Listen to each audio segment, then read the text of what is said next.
Always being focused on updating the public and our people.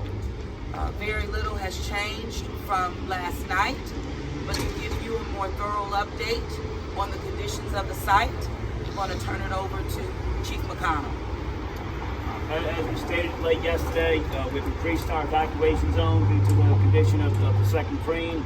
Our crews are back in there this morning with some equipment and dogs, still trying to locate the one individual that we have not accounted for. Obviously, we're hoping for the best, but as this thing drags on, the chances of that diminish. We have been in touch with the families of both of the people who are missing. And keeping them well informed of what's going on. The teams are in there. They'll be in there probably the majority of the day. This takes time, a lot of time. They're now into some collapsed areas, trying to get in where we believe this individual to be. We have brought in some more experts, and I know we sound like a little bit of a broken record saying that again and again, but I promise you we are bringing in the best people in these fields, engineering-wise, collapse-wise. And we're not just looking at, the next operational period today. We're looking at, tomorrow, next week, next month, next year. What are the steps we take? And we're getting ahead of the game and making sure that we're prepared for those. So we appreciate your patience with us. It is a tedious process. And please remember there are people who have their family members on this. I'll ask Chief Ferguson. Update. Continue to maintain the perimeter for this site. We'd like to thank our community for working with us. We continue to encourage everyone to ride share, carpool. The traffic situation was not as bad as we expected, and we appreciate our community working with us, continuously with this.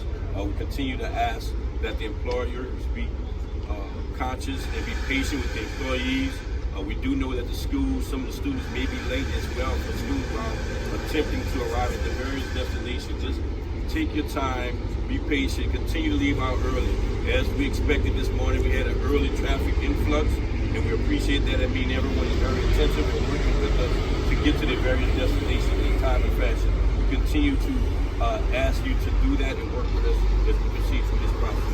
Thank you. Thank you, Chief. Director Arnold? Good morning, everybody.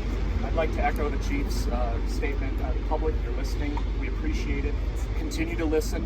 Follow us at NOLA Ready on social media, ready.nola.gov for constant updates. And also, you can text your zip code to 888-777 to receive alerts regarding this and any other events that are going on in the city that are of note.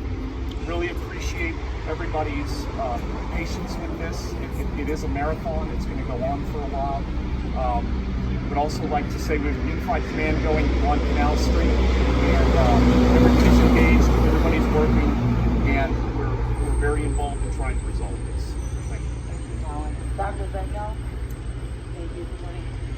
As Chief McConnell has said over and over again, this is going to be a very long operation, and the longer it goes on, the more we see folks with mental health needs, and that's our first responders, that's workers, that's families, that's people who might be affected.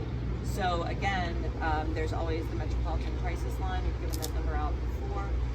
But starting at noon today, we will have a counselor on site at the main library, not far from the site, for anybody who might need to go and talk or have services. That starts at noon today.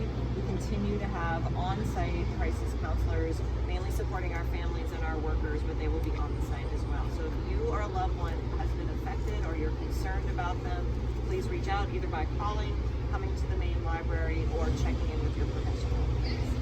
Thank you. And I do not want you all to be alarmed. We will be wearing and even giving out protective gear to employees, people who are located at the command site on post. Dr. Nichols, do you want to speak to that? I don't want people to be frightened, but this is Understructure.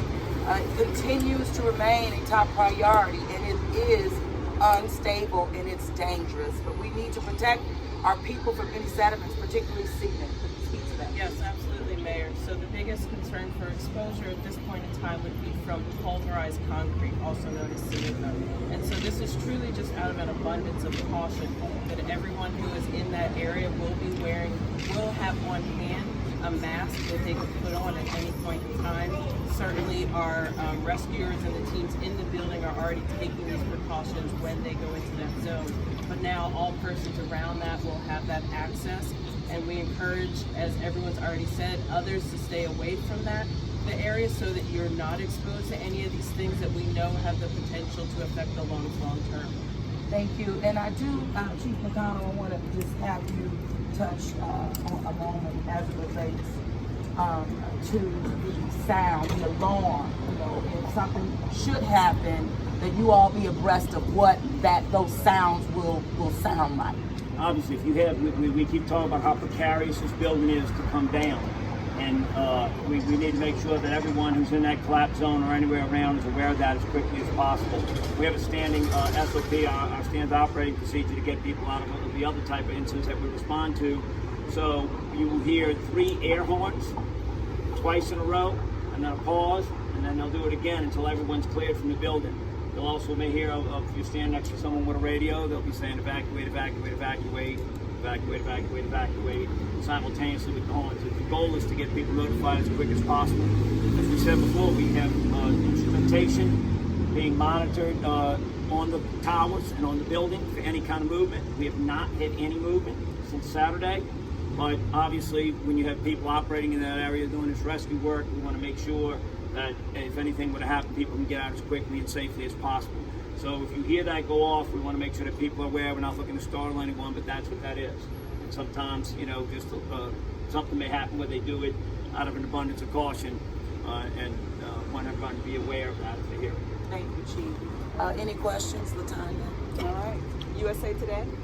Has there been any update on the search for the missing persons? No, the only update is what I touched on, that we believe we've got a little bit more pinpointed to a particular area that's collapsed up on the upper decks, as you can see, and so that's where we're concentrating all of our efforts at this time. Have you got any remote vehicles into that area, or has it just been dogs? Yes, we have cameras and we have listening devices. There are quite a few voids in there, which on one hand gives us hope, on the other hand, you know, it is what it is. They need to methodically go about safely searching those voids, and that's what we're doing now. Is there any idea of like dropping supplies in there? I mean, if it's going on multiple days. If we can locate where the person is, if we know where to drop the supply, we'll be working to get him out.